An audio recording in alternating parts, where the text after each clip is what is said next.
मध्य रात्रि में निंद्रा का रुदन सुन राम का उसके पास जाना। रामदास जी कहते हैं, स्त्रियों को विदा करके रामचंद्र जी ने दासियों को बुलाया, किंतु वहां कोई दासी दिखाई नहीं दी। तब सेवकों को बुलाया, उनमें से भी कोई ना बोला। तब पहरेदारों को पुकारा, किंतु उनमें से भी कोई ना बोला, जिससे रामचंद्र जी को बड़ा विस्मय हुआ और विमान के ऊपर वाली अटारी से लक्ष्मण को पुकारा। रामचंद्र जी की आवाज उर्मिला को सुनाई दी और उसने तुरंत लक्ष्मण को जगाया। जागने पर लक्ष्मण ने भी राम की आवाज सुनी और तत्काल उनकी बात का प्रत्युत्तर देकर तुरंत रथशाला से बाहर आकर वेग से रामचंद्र जी की ओर चले। इधर रामचंद्र जी ने नगर के बाहर किसी स्त्री का रुदन सुना है। ये क्या है, ये कहकर वे बड़े विस्मित हुए। तब तक लक्ष्मण भी आ पहुंचे और राम ने उन्हें सब वृतांत सुनाया। लक्ष्मण ने तुरंत अपने दूतों को उस स्थान पर जाने की आज्ञा दी जहां पर कीर्तन हो रहा था। लक्ष्मण के दूतों ने वहां पहुंचकर राम के दूतों से कहा, चलो, रामचंद्र जी कब से तुम सबको बुला रहे हैं। उन सब ने जवाब दिया कि बिना राम कीर्तन समाप्त हुए अधूरा छोड़कर हम सब कैसे आए। उनमें से किसी ने कहा कि सेवकों का धर्म है स्वामी की आज्ञा का पालन करना, यदि उनकी आज्ञा न मानेंगे तो हमको पातक लगेगा। उनमें से कोई बोल उठा कि यह राम कीर्तन तो विविध प्रकार के पातकों को नष्ट करने वाला है, अब इसको छोड़कर कहाँ जाएंगे। कुछ लोगों ने कहा कि जब वे हमारे कीर्तन में आया सुनेंगे तो बहुत प्रसन्न होंगे।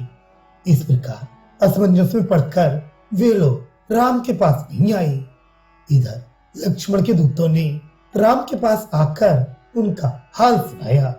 तब किंचित क्रोध युक्त राम ने लक्ष्मण से कहा कि यद्यपि मैं कीर्तन सुनने में मग्न सेवकों को दंड नहीं दे सकता, किंतु यह भी उचित नहीं है कि मैं उन सबको कुछ शिक्षा भी ना दूं।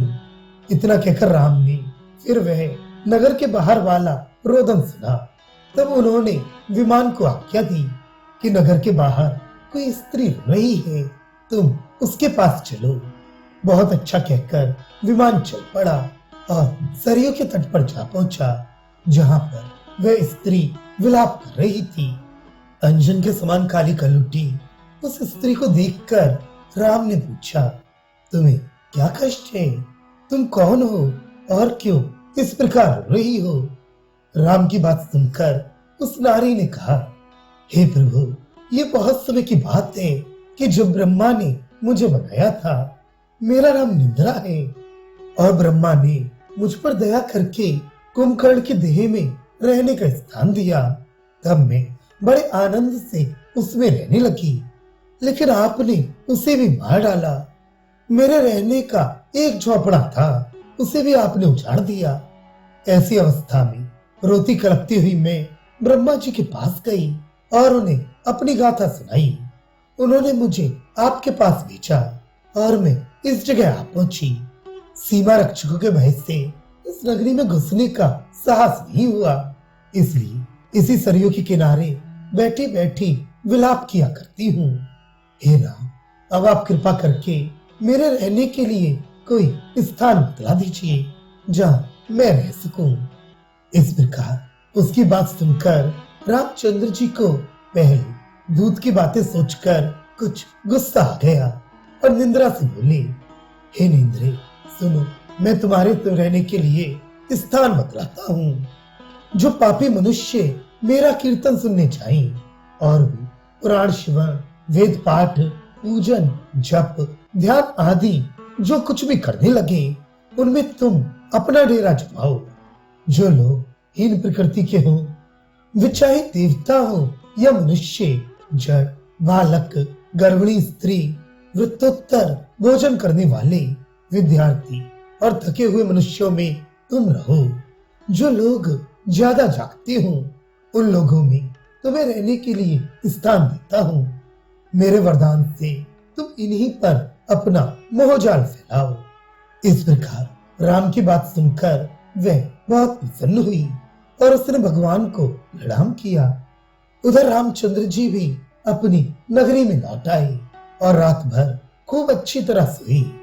तभी से ऊपर कहे हुए लोगों में निंद्रा निवास करने लगी। इसलिए यदि पापी मनुष्य कोई पुण्य कर्म करने लगता है तब उसे निंद्रा सताती है। तभी से पृथ्वी मंडल में निंद्रा ने सेवकों पर अपना मोहजाल फैलाया। सहस्त्रों विद्वान मनुष्यों में कहीं एक मनुष्य भी मुश्किल से ऐसा मिलेगा जो शिव कीर्तन आदि शुभ कर्म करने वाला पुण्यात्मा हो। श्री रामदास कहने लगे, अब मैं सीता के यश से भरी एक दूसरी कथा सुना रहा हूँ, उसे ध्यान से सुनो।